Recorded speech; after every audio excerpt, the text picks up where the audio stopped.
Specialist here for InsideTrackNews.com. I'm with Sauble Speedway Limited Late Model Regular Prime Time, Josh Stade. You're talking all about the fire end that you had in your 2014 campaign. Looking ahead a little bit into 2015. First off, I know that the first half of the season was a bit of a struggle for you, but man, you guys finished strong in that 17 car up at the beach. Yeah, we had the start of the season was awful. The first race we blew 2 sets of gears, and we came on strong at the end with the help of Brian McDonald. I can't thank him enough. We came on with a third and a second, and we got a feature win, and the cars just started turning. So, I mean, do you feel as though the Sauble division is criminally underrated in terms of how tough it is to get a win up there on a Saturday night? Yeah, it is tough. Like Parker, he had that car, it was turning pretty good. Scott, he's unreal. Tommy's right there.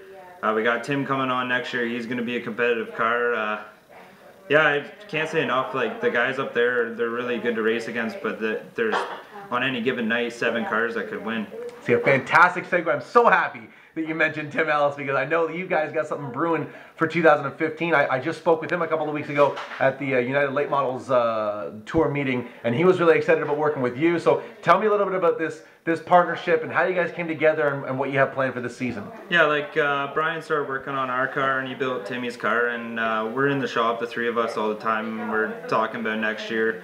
We're gonna share information back and forth. Brian just reclipped our limited late with a Hamke clip, and we're trying to get the geometry on the 2 cars the same, and Tim has a ton of experience, and so does Brian, and they're gonna help me along the way. Well, figures the last 2 seasons at least, you've sort of been a lone wolf up at Sauble. In a sea of McCall cars, you've been the lone one sort of flying the Howe by McDonald flag. So now you're going to be a Hankey by McDonald. Does it help that you're going to have a teammate there with you, with Tim Ellis, to sort of bounce ideas off of? Yeah, I think so. Like Brian, we were kind of doing our own thing with the Howe chassis, but I think it's no secret. It's with Brian McDonald chassis now. He's reclipped the front of it. He's working on the back end. I mean, other than the cage, that's how it's pretty well Brian's stuff now. So with Tim and Brian working beside us, we're going to have the thing going. How important is it going to be as far as your 2015 aspirations go to get a good start and sort of come out of the gate strong through the first 3 weeks of the season? I wouldn't say that we were awful last year, but I think a lot of it's just consistency. We were a top 5 car all year, but one bad night, we finished 4th in points, and we were 4 points from 2nd, so it was one bad night killed us there. When you look at Sauble's schedule, it's a little bit different from the rest of the province in terms of you run quite a few nights all,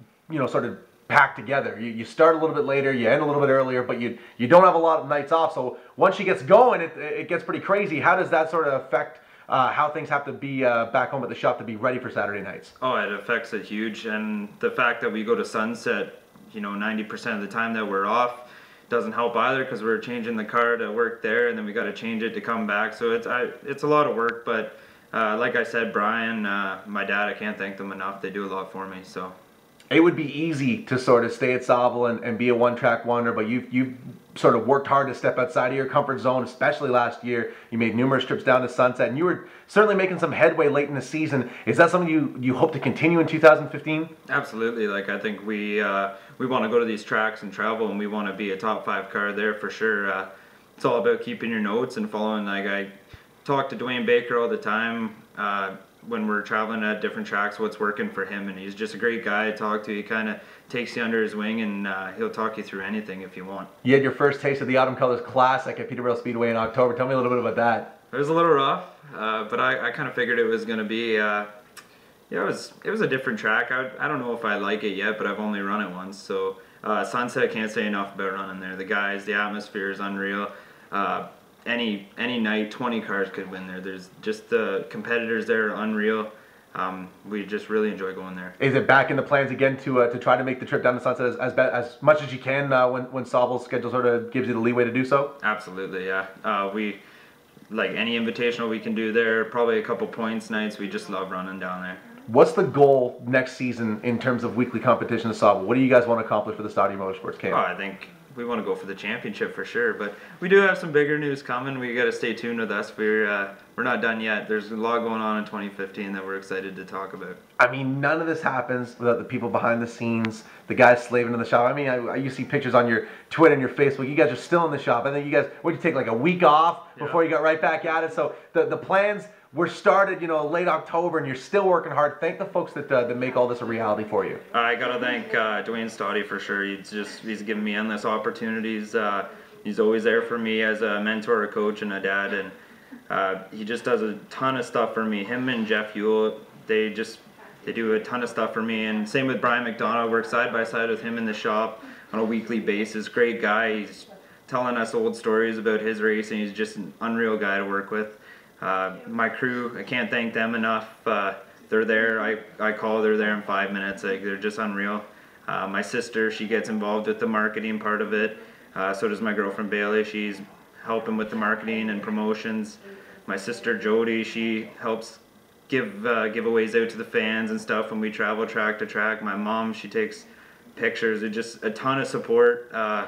MEI Paving, APC Auto Parts, Kunkel Bus Lines, Upper Canada Title, Ken's Truck Painting. Can't thank them enough. I think they're all on board next year with us, and hopefully a couple more sponsors as well. So I know you guys are real strong with the social media stuff. Where can we follow you on the internet? Stade Motorsports on our Facebook page, on Twitter, Primetime Stade, and my Josh Stade, just Facebook all the time. There you go, folks. He's getting ready, getting geared up for 2015 Sauble Speedway. It's my man Primetime Josh Stade. Got a feature win in 2014. We're going to look to bump those numbers up a little bit this coming season. Josh, all the best. Thanks for the time, my man, and we'll check back in with you before the start of the season. Thanks.